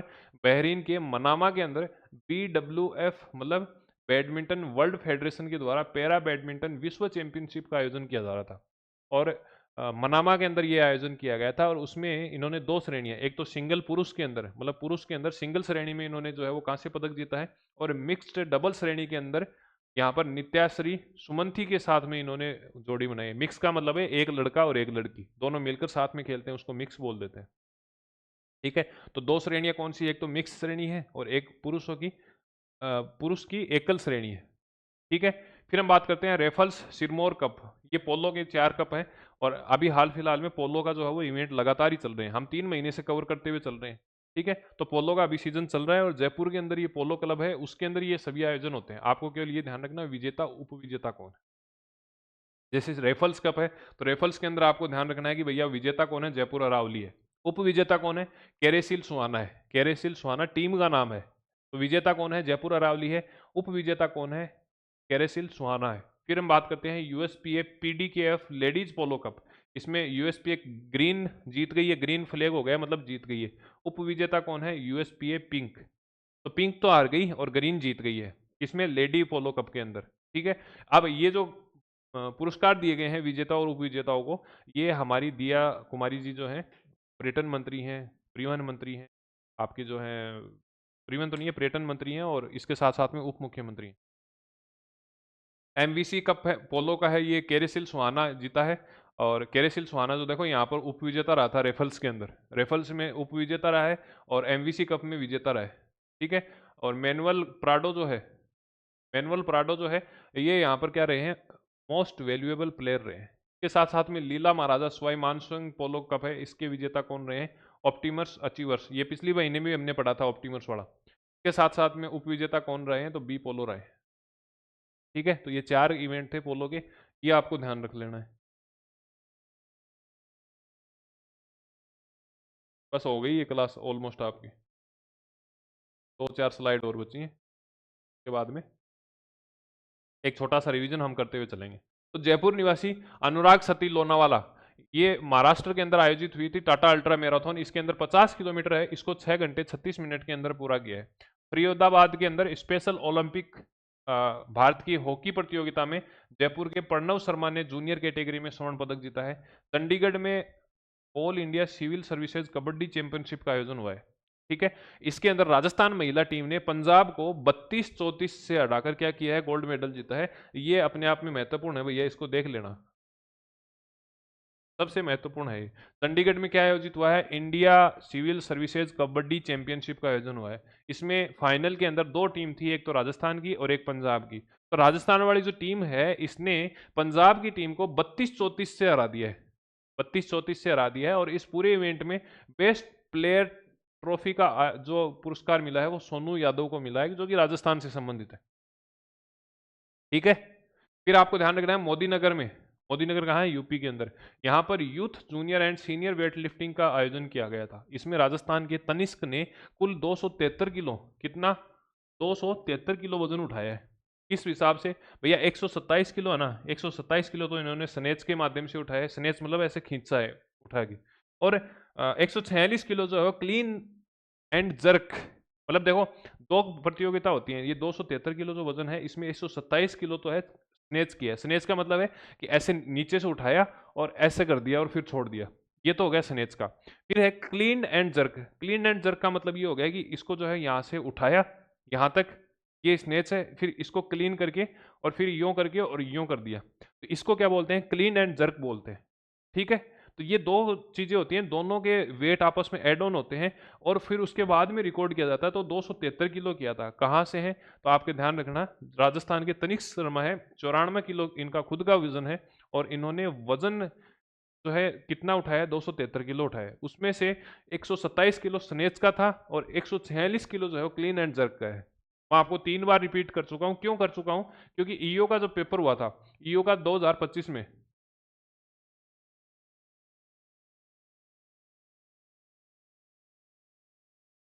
ईओ और आरओ का पेपर हुआ था शायद मार्च 2025 में, ठीक है। उसमें ये क्वेश्चन पूछ लिया था। आप देखो एक बार, राजस्थान के हरचरण सिंह ने कुल 387 किलो वजन उठाकर स्वर्ण पदक जीता है। तनिष्क ने भी तो जीता है गोल्ड मेडल। कितना? 273 उठाकर क्या किया है, सॉरी, कांस्य पदक जीता है, ठीक है। तो ये चीज ध्यान रखना, ऐसे वजन पूछा जा सकता है। अगर आप में से कोई ये सोच रहा हो ना कि सर ये क्या वजन वगैरह याद करवा रहे हो, करना पड़ेगा भैया, क्वेश्चन आ रहे हैं ऐसे। और फिर मैं एक चीज कहता हूं आपको, देखो आपके स्थान पर, अखबार भी मैं पढ़ रहा हूँ, आपके स्थान पर जो है वो जो जितने भी पोर्टल हैं, पीआईबी है, सुजस जो डेली आता है, सुजस जो आपकी मंथली मैगजीन आती है, वो सारी मैं पढ़ रहा हूँ। जितने भी न्यूज़ के ऑथेंटिक सोर्स हैं वो पढ़ रहा हूँ, सोशल मीडिया प्लेटफॉर्म के जो भी सोर्स हैं वो पढ़ रहा हूँ, और निचोड़ नाचोड़ के आपको 10 पेज ही तो मिल रहे हैं यार। मेरे को एक बात बताओ, लोग तो 90 पेज भी कर ही रहे हैं ना एक महीने के, नहीं कर रहे क्या? तो वो नहीं याद कर रहे क्या आप? 10 पेज एक महीने के आपको ज़्यादा थोड़ा लग रहे हैं? ये तो करना ही पड़ेगा। इससे शॉर्ट तो क्या ही कर दूं बताओ आप? पूरे महीने का करंट अफेयर आपको 31 पेज में मिल ही रहा है, 25 से 30 पेज में मिल। तो ये चीजें ध्यान रखना। और ये इतना छोटा क्यों कर पा रहा हूँ और वहां से क्वेश्चन क्यों आ रहे हैं, ये समझने वाली बात है। क्योंकि मैं क्या कर रहा हूँ, साथ साथ में क्वेश्चन देख रहा हूँ। अब मैं तो करंट अफेयर की देख रहा हूँ, आपको अपने सिलेबस के अकॉर्डिंग सारे पेपर देखने पड़ेंगे, सारे क्वेश्चन देखने पड़ेंगे। प्रीवियस ईयर के क्वेश्चन, हाल फिलहाल का जो ट्रेंड है, उसको एनालिसिस तभी कर पाओगे जब आप एग्जाम की क्वेश्चन देखोगे। टेस्ट सीरीज अपने आप में अलग इंपॉर्टेंस रखती है, पर आपको जो है वो प्रीवियस ईयर के क्वेश्चन मतलब छोड़ने ही नहीं है, मैं तो ये बता रहा हूँ, ठीक है। उसके बाद में बात करते हैं, सिलीगुड़ी के अंदर all India police headball cluster का आयोजन हुआ था। उसमें जोधपुर पुलिस कमिश्नरेट की सब इंस्पेक्टर है प्राची गुज्जर, इन्होंने क्या किया है, कांस्य पदक जीता है। प्राची गुज्जर कहाँ से है? जोधपुर से। कहाँ पर आयोजित हुआ? सिलीगुड़ी के अंदर। कौन सा इवेंट है? तो all India police handball cluster, ठीक है। मेडल कौन सा जीता? कांस्य पदक जीता है, ठीक है। फिर बाली इंडोनेशिया के अंदर आयोजित हुआ है इंडोनेशिया बॉल बैडमिंटन प्रतियोगिता। इसमें भारत ने इंडोनेशिया को 3-0 से हराया है। बैडमिंटन में कितने से? 3-0 से हराया है। और हराने के बाद में क्या जीता है? गोल्ड मेडल जीता है। किस टीम ने जीता है भैया? भारत ने। सामने कौन थी? प्रतिद्वंदी टीम कौन सी थी? इंडोनेशिया थी। इसमें आपको ध्यान रखना है, राजस्थान की हर्षिता जूनवाल जयपुर से हैं, कुसुम सोनी चूरू से हैं, और हर्ष देतरवाल ये चूरू से है, ठीक है। इन्होंने इस टीम का के अंदर भाग लिया, इस टीम का हिस्सा थे, ठीक है। कहाँ पर आयोजित हुई? बाली के अंदर इंडो इंडोनेशिया बॉल बैडमिंटन प्रतियोगिता। कौन कौन सी टीमें थी जो फाइनल में रही हैं या प्रतिद्वंदी रही हैं? एक तो भारत और एक इंडोनेशिया। इसमें से स्वर्ण पदक किसने जीता है? भारत ने जीता।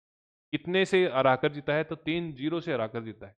अब बताओ, इससे और तो ज्यादा क्या ही रिपीट करवा दूं? जब मैं बोल रहा हूं बार बार में, तो आपको भी साथ में रिपीट करते हुए चलना है, ठीक है। इसके साथ में ध्यान रखना है, हैदराबाद में राष्ट्रीय साइकिलिंग चैंपियनशिप आयोजित हुई थी दूसरी। उसमें राजस्थान के राज सिंह जोधा ने वरिष्ठ ग्रुप में 10 किलोमीटर स्क्रेच रेस में कांस्य पदक जीता है। ये यहाँ पर दिख रहे हैं, ये रहे, ठीक है। उसके अलावा राज्य स्तरीय वेट लिफ्टिंग प्रतियोगिता आयोजन हुआ था, जिसमें जो आयोजन स्थल है वो कौन सा है? जयपुर है। आयोजन स्थल जयपुर है, और सॉरी, टोंक है, और विजेता जयपुर है, और उप विजेता कौन है? गंगानगर है। तो राज्य स्तरीय मास्टर वेट लिफ्टिंग प्रतियोगिता का आयोजन टोंक में हुआ है, विजेता जयपुर रहा है, और उप विजेता की बात करें तो श्री गंगानगर रहा है। इसमें 2 टाइटल दिए गए हैं, ठीक है। स्ट्रॉन्ग वुमेन ऑफ टूर्नामेंट जो है वो पूनम, जो कि जयपुर से है, इनको दिया गया है। और स्ट्रॉन्ग मैन है प्रेम नारायण सैनी, ये भी जयपुर से है। तो पूनम और सैनी को वोमेन और मेन स्ट्रॉन्ग का जो है वो टाइटल दिया गया है। राज्य स्तरीय मास्टर वेट लिफ्टिंग प्रतियोगिता का आयोजन कहाँ पर हुआ है? टोंक के अंदर। विजेता कौन है? जयपुर। उप विजेता कौन है? श्री गंगानगर, ठीक है। फिर ध्यान रखना है, एशिया राइफल पिस्टल चैंपियनशिप का आयोजन नई दिल्ली करणी सिंह स्टेडियम के अंदर हुआ था। और इसमें जयपुर की मानिनी कौशिक ने सिफत कौर सामरा और तेजस्विनी सावंत के साथ मिलकर टीम इवेंट में स्वर्ण पदक जीता है। टीम इवेंट में कौन सा पदक जीता है? टीम इवेंट के अंदर स्वर्ण पदक जीत लिया, ठीक है। इसके अलावा ध्यान रखना, सिक्कर की ख्वाहिश शर्मा है, इन्होंने कांस्य पदक जीता है, ब्रॉन्ज मेडल जीता है। ठीक है, तो मानिनी कौशिक है, इन्होंने टीम इवेंट के अंदर कौन सा मेडल जीता, स्वर्ण। और ख्वाहिश शर्मा जो सिक्कर से हैं, इन्होंने कौन सा जीता है, ब्रॉन्ज मेडल जीता है। ठीक है। 7वीं नेशनल मास्टर एथलेटिक चैंपियनशिप का आयोजन अजमेर के अंदर हुआ था। इसमें 30 वर्ष से लेकर, मतलब 30 वर्ष मिनिमम क्राइटेरिया है कि आपको एज कम से कम 30 होनी चाहिए और अधिकतम 100 होनी चाहिए। तो यहाँ पर आप देख रहे हो ना, ये जितने भी लोग दिख रहे हैं, बुजुर्ग बुजुर्ग लोग दिख रहे होंगे आपको। ठीक है, एज लोग दिख रहे होंगे। इन्होंने विभिन्न इवेंट के अंदर यहाँ पर भाग लिया था। इवेंट के अंदर जो विभिन्न श्रेणियां थी उनमें भाग लिया था। प्रतियोगिता का क्या नाम है, तो 7वीं नेशनल मास्टर एथलेटिक चैंपियनशिप। आयोजन कहाँ हुआ, अजमेर के अंदर। एज क्राइटेरिया क्या है, 30 से 100 तक। अब इसमें ध्यान रखना है, राजस्थान की सारिका यादव ने 3 इवेंट के अंदर 100 मीटर दौड़, 200 मीटर दौड़ और लॉन्ग जंप या लंबी कूद है, इसके अंदर 3 स्वर्ण पदक जीते हैं। भैया 100 मीटर के अंदर इन्होंने 100 अपनी कैटेगरी में स्वर्ण पदक जीता है। 200 मीटर के अंदर दौड़ के अंदर इन्होंने स्वर्ण पदक जीता है। और इसके साथ साथ में लंबी कूद या लॉन्ग जंप के लिए इन्होंने स्वर्ण पदक जीता है। ठीक है। 5वीं नेशनल सॉफ्ट हॉकी चैंपियनशिप का आयोजन जयपुर एसएमएस स्टेडियम में हुआ। इसमें पुरुष सीनियर प्रतियोगिता के अंदर राजस्थान स्वर्ण पदक रहा है और महिला के अंदर पुदुचेरी ने इसमें गोल्ड मेडल जीता है। ये ध्यान रख लेना आप। तो ठीक है, तो 5वीं नेशनल सॉफ्ट हॉकी चैंपियनशिप के अंदर सवाई मानसिंह स्टेडियम जयपुर में आयोजन हुआ है और पुरुष में राजस्थान ने क्या किया है, गोल्ड मेडल जीता है। ठीक है, और जूनियर और सब जूनियर की बात करें तो महिलाओं ने क्या किया है, सभी श्रेणियों के अंदर गोल्ड मेडल जीत लिया है। प्रतियोगिता का क्या नाम है, सॉफ्ट हॉकी चैंपियनशिप है। राष्ट्रीय स्तर की है, 5वां संस्करण है। बात करें पुरुष सीनियर प्रतियोगिता के अंदर राजस्थान ने गोल्ड मेडल जीता है। आयोजन कहाँ हुआ, सवाई मानसिंह स्टेडियम के अंदर। ऑल इंडिया इंटर शाही तवाई कमांडो चैंपियनशिप बिहार के अंदर हुआ है। जयपुर के ट्यूलिप ओझा, इन्होंने 46 किलो के अंदर और दीपेंद्र चौधरी ने स्वर्ण पदक जीता है। एक तो ट्यूलिप जयपुर के और दीपेंद्र जयपुर के, दोनों ने क्या जीता है, गोल्ड मेडल। प्रतियोगिता का नाम क्या है, तो ऑल इंडिया इंटर शाही तवाई कमांडो चैंपियनशिप है। और आज का हमारा लास्ट ये ध्यान रखना है कि राष्ट्रीय स्तर का para throwball national federation cup 2026 का आयोजन झुंझुनू में हुआ था, सिंघानिया यूनिवर्सिटी के अंदर। ठीक है, इसमें बालिका वर्ग के अंदर राजस्थान की टीम ने रजत पदक जीता है। बस इतना ध्यान रख लेना। ठीक है, इसको वापस से हम नेशनल का जो स्पोर्ट्स वाला पोर्शन है उसमें हम कवर करते हुए चलेंगे। आ गई बात समझ में, यहाँ तक चीजें समझ में आई या नहीं आई, आ गई। अब हम जो है एक बार रिवाइज कर लेते हैं 5 मिनट में। ठीक है, मोटा मोटी तो इसमें जो है वो आपको ध्यान रखना होगा कि भैया इसमें हमें स्पोर्ट्स वाला सेक्शन जो है वो देखने को मिला है। इसके साथ साथ में कुछ एक दो घटनाएं और भी हैं जो कि हमें यहाँ पर देखने को मिली थी, वो सारी की सारी हम यहाँ पर कवर करते हुए चलेंगे। तो आपको ध्यान रखना है कि जो 12वां राजस्थान इंटरनेशनल फिल्म फेस्टिवल है, इसको हम 1 मिनट में रिवाइज कर लेंगे। इसका आयोजन स्थल कहाँ है, तो मेहरानगढ़ के अंदर है। थीम क्या है, तो सिनेमा स्थान आपका लेंस हमारा राजस्थान। आयोजक राजस्थान पर्यटन विभाग है। कला संस्कृति और साहित्य विभाग है। स्टेज प्लेटफॉर्म जो आपका ओटीटी प्लेटफॉर्म है, ये इसका मान लो सह आयोजक रहा है। कल्चरल या फिर जो सांस्कृतिक इसका एम्बेसडर है वो कौन है, राजस्थानी मधु या मायूमी है। फोटो आप देख ही सकते हो। इसके अलावा यहाँ पर 5 दिवस के अंदर, मतलब 5 दिन के अंदर 9 देशों की कुल कितनी फिल्में प्रदर्शित की गई है, 78 फिल्में। ठीक है, फोकस कंट्री कौन सी है, पोलैंड है। हर्षवर्धन शुक्ला को जो फिल्म है हु आर वी, इसके लिए अवार्ड दिया गया है। नेक्स्ट आपका है सेमीकंडक्टर के लिए 2 क्षेत्र हैं, जोधपुर पाली मारवाड़ और कंकानी इंडस्ट्री। इन दोनों को क्या किया गया है, प्रायोरिटी सेमीकंडक्टर कॉरिडोर के रूप में डेवलप किया गया है। ठीक है, ये थोड़ा सा अगर आप ई सुजस वाला देखो ना तो ये देख लेना। ठीक है, इसमें आपको पूरी डिटेल दी गई है और ये सारी की सारी डिटेल हम वहाँ पर डिस्कस कर चुके हैं जो आपकी एग्जाम की दृष्टि से महत्वपूर्ण है। ठीक है, ये देखो ये केंद्र बजट का यहाँ पर दे रखा है कि केंद्र ये बजट है जो अभी फिलहाल में इसमें 40,000 करोड़ रुपए का यहाँ पर सेमीकंडक्टर मिशन 2.0 के लिए बजट दिया गया है। फिर हम देखते हैं क्रिश्चियनगंज को नाम करके परिवर्तन क्या किया गया है, कृष्णगंज कर दिया गया है। ठीक है, एनआईए के 50वीं वर्ष हैं और इसमें पार्टिसिपेट वगैरह मैंने आपको बता दिया। धन्वंतरी उद्यान और सुश्रुत भवन का इसमें इनोग्रेशन किया ही गया है। और एरोबेटिक शो का आयोजन जल महल जयपुर में, Sarang helicopter Surya Kiran aerobatic team इसमें शामिल हुई थी। टीपी शर्मा जी हैं, उनको यूनेस्को द्वारा विज्ञान एवं नवाचार report, science and innovation report के अंदर लीड ऑथर के रूप में शामिल किया गया है। हाल फिलहाल के अंदर ये यूएनडीपी के अंदर डिजिटल डिप्लोमेट के रूप में काम कर रहे हैं और साथ ही साथ राष्ट्रीय स्तर के जो स्वच्छ भारत मिशन का जो शहरी संस्करण है, उसके ये राष्ट्रीय ब्रांड एम्बेसडर हैं। बात करें राज्य स्तर पर कौन है, तो राज्य स्तर पर के गुप्ता जी हैं डूंगरपुर से। ठीक है, फिर एयू स्मॉल फाइनेंस बैंक के सीईओ किसे बनाया गया है, संजय अग्रवाल को बनाया गया है। रामावतार जी शर्मा को रीजनल भारतीय लेखा परीक्षक के रूप में नियुक्त किया गया है। और सीआईआई राजस्थान स्टेट काउंसिल के सदस्य के रूप में मनीष गुप्ता को सिलेक्ट किया गया है। गांव ग्वाल योजना 14 गांवों में 70 गायों के ऊपर एक ग्वाल की अपॉइंटमेंट की जाएगी और प्रत्येक महीने उसे भामाशाहों के सहयोग से 10,000 रुपये दिए जाएंगे। प्रिंट पैक राजस्थान का तो आयोजन है वो जेईसी जयपुर में। प्रिंट श्री अवार्ड निर्मल गोयल जयपुर को दिया गया है। ठीक है, ब्रिक्स का जो वित्तीय मंत्री और केंद्रीय जो आपके केंद्रीय बैंक है ना, उनके गवर्नर की जो मीटिंग है वो कहाँ पर होगी, जयपुर के अंदर। कब होगी, मार्च के अंदर। तो वापस से भी पढ़ेंगे इसको। आपको मैंने बताया था कि 1 जनवरी 2026 से भारत ब्रिक्स देशों की सदस्यता मतलब अध्यक्षता भी कर ही रहा है। ठीक है, फिर बार एसोसिएशन वाला बता दिया कि अध्यक्ष भुवनेश शर्मा है और शपथ संजीव जी ने दिलवाई है और भजनलाल जी ने इसमें मुख्य अतिथि के रूप में भाग लिया है। 42 नए न्यायालय को हमने खोले हैं, 8 नए डिस्ट्रिक्ट और जो आपके सेशन हैं न्यायालय, उनका सृजन हमने यहाँ पर किया है। व्याघ्र रेंज का राज्यों का सम्मेलन राष्ट्रीय बाघ संरक्षण प्राधिकरण के द्वारा सरिस्का टाइगर रिजर्व अलवर में किया गया था और इसमें 58 टाइगर रिजर्व डायरेक्टर यहाँ पर शामिल हुए थे। ये मैराथन जो है वो आपकी अलवर के अंदर हुई है। ब्रांड एम्बेसडर मैंने बता दिया रणदीप हुड्डा यहाँ पर रहे हैं। साइबर सुरक्षा न्याय और राष्ट्रीय सम्मेलन का आयोजन जयपुर में हुआ था और ई समाधान प्लेटफॉर्म और इसके साथ साथ में महिला पंचायत पेन राजस्थान, ये इसमें हुए थे। भारत की विश्व विरासत राजस्थान प्रदर्शनी का आयोजन जयपुर में किया गया है जिसमें सूचीबद्ध तरीके से यूनेस्को की जो हेरिटेज जो साइट है उनको यहाँ पर प्रदर्शित किया गया है, उनके इतिहास को प्रदर्शित किया गया है। इंटेलिजेंस मतलब आर्टिफिशियल इंटेलिजेंस और मशीन लर्निंग को लेकर स्टेट ऑफ आर्ट खनिज कोर लाइब्रेरी स्थापना की गई है और कंपोनेंट सी के लिए कुल कितना बजट दिया गया है, 46.64 करोड़ का बजट यहाँ पर दिया गया है। फिर हम बात करते हैं कि भैया 46,000 करोड़ रुपए की लागत वाली अल्ट्रा मेगा परियोजनाएं कितनी, 10 इनको यहाँ पर मंजूरी मिली है। देश में प्रथम स्थान है एमएसपी पर गेहूं खरीदने में, 22 लाख मीट्रिक टन हमने गेहूं खरीदा है, जिसमें से हम बात करें हनुमानगढ़ जिले की तो यहाँ पर 8.61 लाख मीट्रिक टन यहाँ पर खरीदा गया है। सहकार से समृद्धि के तहत हमारी उपलब्धियां हैं कि सबसे ज्यादा विश्व में हम अन्न भंडारण योजना का क्रियान्वयन यहाँ पर राजस्थान में कर रहे हैं। पैक्स का गठन यहाँ पर हम दूसरे स्थान पर हैं और डेयरी सहकारी समितियों के अंदर हम किस स्थान पर हैं, तीसरे स्थान पर हैं। ठीक है, और स्कूलों की जो रैंकिंग है मासिक रूप से उसमें झुंझुनू प्रथम स्थान पर रहा है। पीएम सेतु के क्रियान्वयन के लिए स्किल डेवलपमेंट के लिए राजस्थान देश के अंदर प्रथम स्थान पर रहा है। प्रधानमंत्री मातृ वंदना योजना के तहत भी हम प्रथम स्थान पर रहे हैं जनवरी महीने में। और ये कुछ रैंकिंग थी जिसके बारे में मैंने आपको पहले से बता रखा है। ठीक है, और ये एमओयू हुआ है राजस्थान राज्य प्रदूषण नियंत्रण मंडल के द्वारा एमएनआईटी जयपुर और आईआईटी जोधपुर के साथ में, जिसमें से जोधपुर में 150 करोड़ रुपए की लागत से सेंटर बनने वाला है और एमएनआईटी के अंदर 250 करोड़, कुल मिलाकर 400 करोड़ रुपए की लागत से यहाँ पर काम होने वाला है। फिर हम बात करते हैं चुनाव के लिए हमने एमओयू किया मध्य प्रदेश से कि भैया आप हमें क्या दो, जो है कंट्रोल यूनिट भी देना है और बैलेट यूनिट भी देना है। फिर हम बात करते हैं महात्मा गांधी के साथ में सेना का हुआ कि भाई नीट से कोई प्रवेश कर रहा है, सैनिक आश्रित है तो 1 लाख रुपए की स्कॉलरशिप मिलेगी। और अगर पैरा मेडिकल का है तो उसकी जो टोटल फीस होगी उसकी 1/3 मिल जाएगी।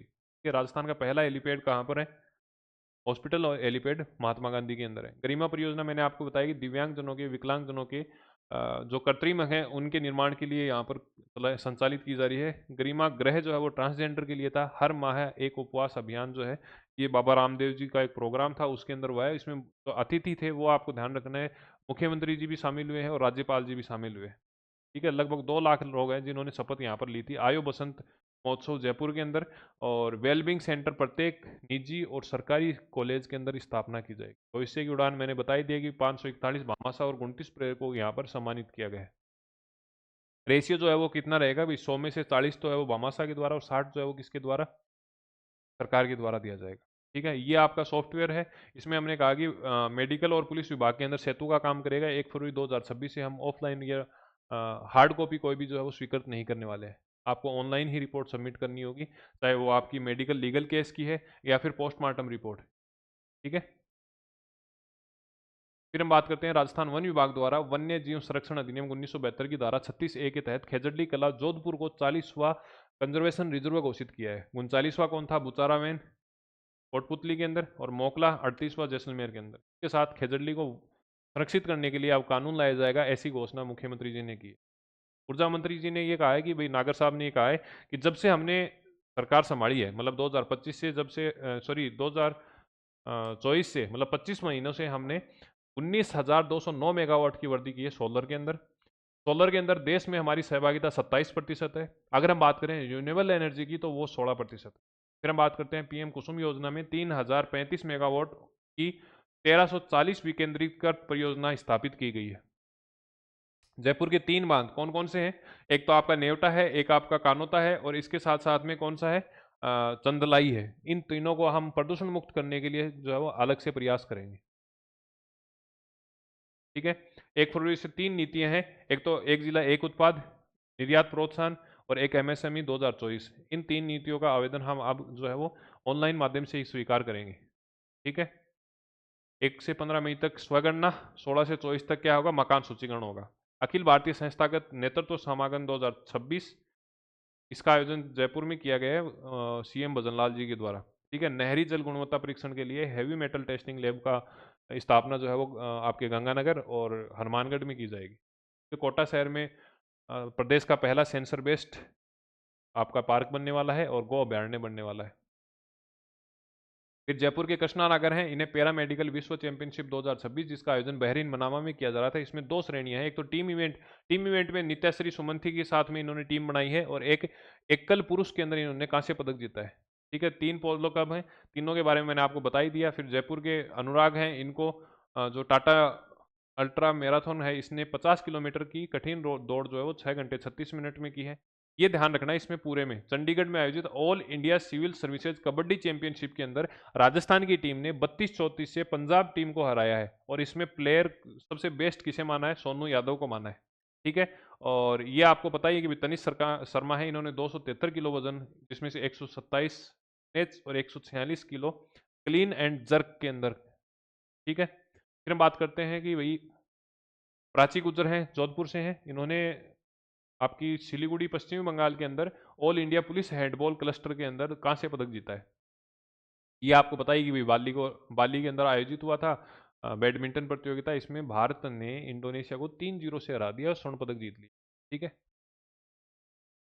हैदराबाद में दूसरी राष्ट्रीय साइकिलिंग चैंपियनशिप का आयोजन हुआ है, जिसमें राज सिंह जोधा ने 10 किलोमीटर स्ट्रेच रेस में कांस्य जीता है। राज्य स्तरीय मास्टर वेट लिफ्टिंग प्रतियोगिता का आयोजन टोंक में हुआ, विजेता जयपुर, उप विजेता गंगानगर रही है। स्ट्रॉन्ग वुमेन का अवार्ड पूनम को मिला है, स्ट्रॉन्ग मैन का अवार्ड प्रेम नारायण सोनी को मिला है, सैनी को मिला है।